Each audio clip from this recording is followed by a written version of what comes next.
नमस्कार दोस्तों, growth capital channel में आपका स्वागत है। दोस्तों, आज इस वीडियो में हम बात करने वाले हैं टैरिफ के ऊपर और टैरिफ के साथ-साथ हम बात करेंगे दोस्तों कि वो कौन-सी कंपनी है जिसे टैरिफ से कोई फ़र्क नहीं पड़ता। दोस्तों देखिए, डोनाल्ड ट्रंप इस समय पूरी दुनिया पर एक ही चर्चा में जो है वो शामिल है, वो है टैरिफ। हर जगह जब भी टैरिफ की चर्चा हो रही है तो डोनाल्ड ट्रंप का नाम आ रहा है और स्वाभाविक सी बात है दोस्तों, आना ही है क्योंकि ये खोज उन्हीं की है। ये जो उपज है ये उन्हीं के दिमाग की उपज है कि वो हर कंट्री के ऊपर टैरिफ टैरिफ लगा रहे हैं, टैरिफ टैरिफ चिल्ला रहे हैं और उससे दुनिया भर के स्टॉक मार्केट में आप देख रहे हैं कि अनसर्टेनिटी बनी हुई है।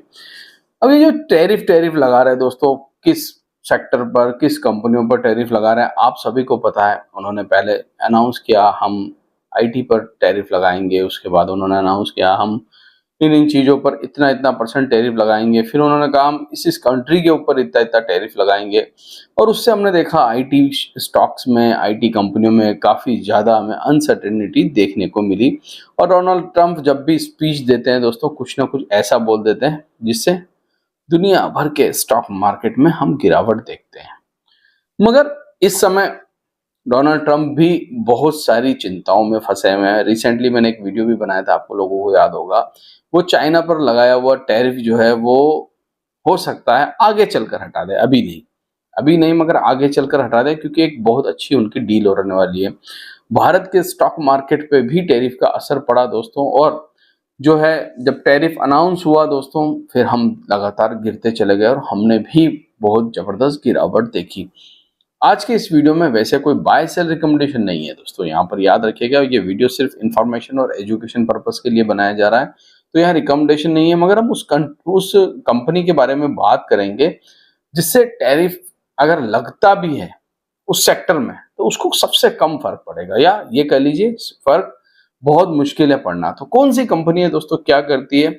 सबसे पहले आपको दोस्तों एक चीज समझनी होगी, फार्मास्यूटिकल्स। जी हाँ, इस सेक्टर के ऊपर अभी तक अनाउंसमेंट नहीं हुई है टैरिफ की, मगर आगे चलकर अनाउंसमेंट होगी, ऐसा ट्रम्प साहब ने कहा है। उन्होंने कहा है आगे चलकर मैं फार्मा कंपनियों पर भी टैरिफ लगाऊंगा। अब वो कितना लगाएंगे, कब लगाएंगे या नहीं लगाएंगे, सिर्फ और सिर्फ डोनाल्ड ट्रंप ही बता सकते हैं। इसमें कोई भी अंदाजा लगाना बहुत मुश्किल है, क्योंकि वो अनप्रिडिक्टेबल इंसान है। मतलब उनको कोई प्रिडिक्ट नहीं कर सकता दोस्तों, कब उठकर क्या बोल दे। जब आप रात को नींद में सो रहे हो तो अमेरिका में मॉर्निंग के अंदर वो क्या बोल देंगे, फिर आप जब उठेंगे तो वहां रात हो जाएगी, और यहाँ पर पता नहीं स्टॉक मार्केट में क्या हो जाएगा, कहना थोड़ा मुश्किल है। मगर आज जिस कंपनी के बारे में मैं चर्चा करने वाला हूं दोस्तों, 2023 में ये कंपनी आईपीओ लेके आई। क्या करती है कंपनी? ये फार्मास्यूटिकल्स में काम करती है। मगर एक चीज आपको समझनी होगी, देखिए टैरिफ का असर कहां पड़ेगा। जितना ज्यादा आप अमेरिका में एक्सपोर्ट करते हैं, अमेरिका में आपका माल जाता है दोस्तों, अमेरिका आपकी दवाई खा कर दोस्तों आप ही के ऊपर वो दवाओं को आजमा रहा है, मतलब कहने का ये। तो अमेरिका में अगर फार्मास्यूटिकल कंपनियां काम कर रही है और अमेरिका एक्सपोर्ट कर रही है दोस्तों, तो उन पर सबसे ज्यादा असर पड़ेगा। मगर जो कंपनियां अमेरिका में ही बना रही है या अमेरिका में कम एक्सपोर्ट कर रही है, वहां पर ही इनका मैन्युफैक्चरिंग प्लांट है, तो ऐसी कंपनियों को बहुत कम टैरिफ का असर देखने को मिलेगा दोस्तों। तो आज हम ऐसी ही कंपनी के बारे में बात करने वाले हैं जिसका नाम है दोस्तों मैनकाइंड फार्मा। जी हाँ, पहले भी हमने एक बार डिस्कस किया था दोस्तों, आज फिर से डिस्कस करते हैं। अब इसको डिस्कस करने की जरूरत क्यों पड़ रही है? देखिए, सबसे इंपॉर्टेंट बात ये, 2023 में इसका आईपीओ आया था दोस्तों। 2023 में करीब करीब इस प्राइस पर यह आईपीओ आया था दोस्तों। बाद में लिस्ट हुआ, ठीक है, और लिस्टिंग के बाद आप सभी ने देखा अभी कहां पर ट्रेड कर रहा है, आप खुद देख सकते हैं। मगर दोस्तों यहां पर मैं स्टॉक की बात नहीं कर रहा हूं, मैं सीधा सीधा इस कंपनी के बारे में आपके साथ डिस्कस करना चाहता हूं।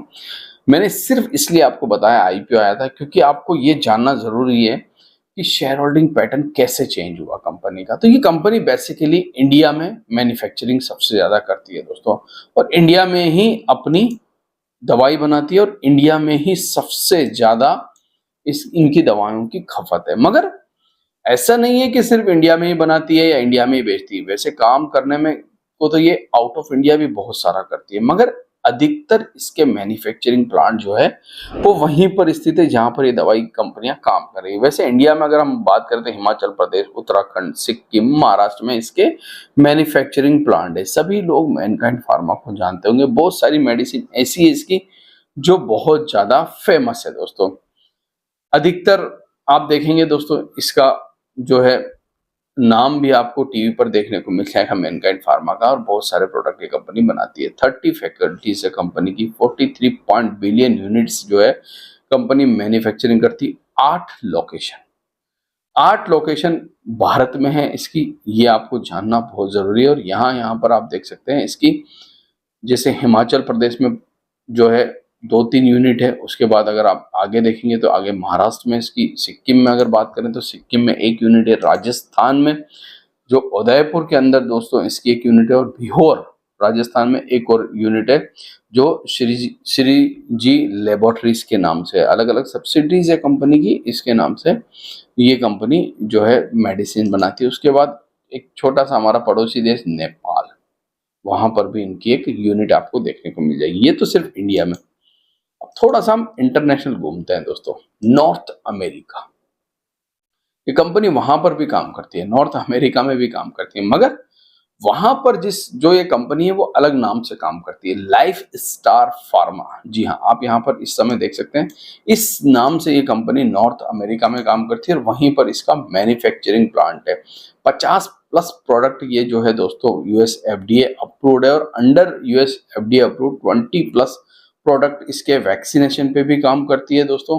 तो यहाँ पर आपको ये तो समझ में आ गया होगा दोस्तों कि सिर्फ इंडिया में बनाती नहीं है, अमेरिका में भी बनाती है और वहां पर भी ये कंपनी काम करती है। उसके बाद इमर्जिंग मार्केट, अब इमर्जिंग मार्केट एशिया भी हो गया दोस्तों, वहां पर भी ये कंपनी काम करती है। इमर्जिंग मार्केट में भी इसका काम अच्छा खासा है। किस किस कंट्री में ये इमर्जिंग मार्केट में काम करती है तो मैं आपकी स्क्रीन पर लाना चाहूंगा। 100% प्रोडक्ट जो है इसके 25 कंट्रीज के अंदर अप्रूव्ड हो चुके हैं, जैसे मैक्सिको, ब्राजील, जी हाँ, Morocco, south Africa, UAE, Iraq, Oman, Philippines, Thailand, Australia, China, Russia और यूनाइटेड किंगडम। अल्जीरिया भी एक कंट्री है जहां पर ये कंपनी काम करती है। अब आपको मेरी बात समझ में आ गई होगी मैंने क्यों कहा टैरिफ से इसको ज्यादा फर्क नहीं पड़ता। नॉर्थ अमेरिका में काम करती है मगर वहां पर अपना मैन्युफैक्चरिंग प्लांट लेकर ये काम कर रही है, मतलब टैरिफ से थोड़ा सा अब दूर है, क्योंकि एक्सपोर्ट तो नहीं हो रहा, वहीं बन रहा है। और डोनाल्ड ट्रम्प ने कहा था अगर आपकी फैकल्टी यही है और आप यहीं पर काम कर रहे हो, यहीं पर बना रहे हो, तो आपको टैरिफ का डर नहीं है। तो मैनकाइंड फार्मा का कुछ आपको सिनेरियो और देखना होगा, जैसे क्वार्टरली रिजल्ट। तो आप देखेंगे रिजल्ट में सेल्स ग्रोथ लगातार बढ़ती जा रही है। 1600 करोड़ कमाने वाली कंपनी 2022 में इस समय 2397 करोड़ कमा रही है। वहीं प्रॉफिट 217 करोड़ कमाने वाली आज 416 करोड़ कमा रही है। ईयरली अगर मैं बात करूं तो 3,918 करोड़ रुपए इसका 2018 में रेवेन्यू था, आज बढ़कर दोस्तों 9,326 करोड़ हो गया। और प्रॉफिट जो है ईयरली 694 करोड़ था, जो आज बढ़कर 218 करोड़ रुपए हो गया है। ये तो हो गई दोस्तों प्रॉफिट और रेवेन्यू की बात। अब एक चीज को मैं आपको लेके चलता हूँ, शेयर होल्डिंग पैटर्न। जब आईपीओ आया, आईपीओ आने के बाद जो शेयर होल्डिंग पैटर्न जारी हुआ, 76% जो है प्रमोटर होल्डिंग थी, जो आज घटकर थोड़ी 72 हो गई। मगर 4% एफआईआई थे, वो बढ़कर दोस्तों यहाँ पर आप देखेंगे तो 12.5% से ज्यादा हो गया।